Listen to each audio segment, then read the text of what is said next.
for you to scale up using your own product is heads and shoulders above anything else that you could probably do, because this gives you autonomy over having to go get more clients, right? If you can come up with a problem in the marketplace, one of the things I did when I first started, I was lucky enough to be able to partner with some different people to create one of my first products, which was Simple Subject Line Secrets, when I partnered with Bond Howard, Gary Howard's son.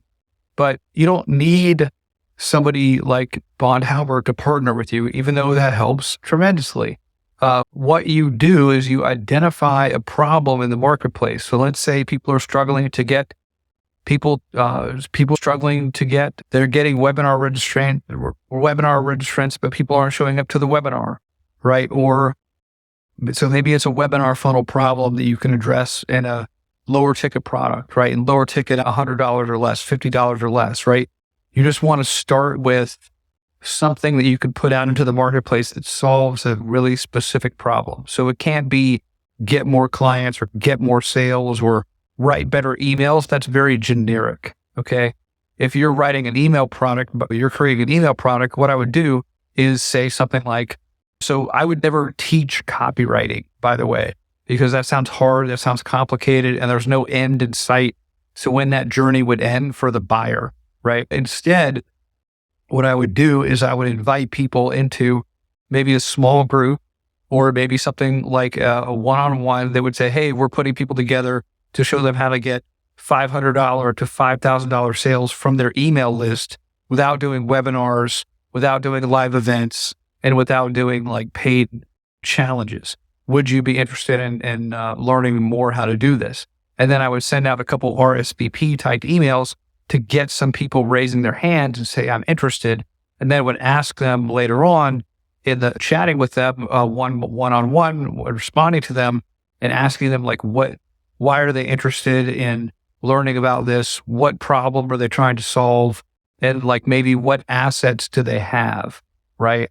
But a lot of times, because you can't really help people that are starting from zero if they don't have a list, if they don't have an audience, if they don't have an email list, unless your product is how to build a list, you're not going to be able to help those people.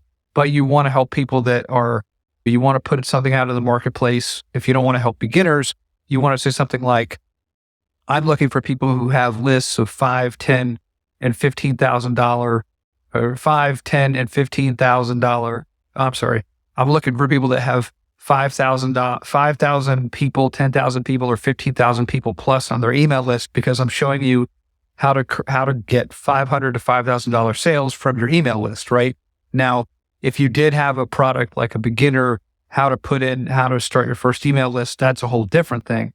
But you really want to stay away from people that have zero traction, because the problem with that is that you can't really get them up to speed very quickly. They're going to be asking 1,000 questions. They're quick to refund, and they're the hardest buyers to satisfy. But if you're already looking at how do I find people who are, hey, are you running existing ads, but do you find that your cost per click is going up and your conversions are going down? I have a Facebook template that's working right now in the marketplace, and you can have it for $50. And here's some testimonials of people who have used it, right? Something like that really gets them into how to do this stuff, right? Because the key here is you want to find people who have an urgent and specific problem, and you want to offer to solve that problem. So hopefully this helps you today. Let me know, and let me know what questions you have about creating your first, second, or third product. Okay, talk soon.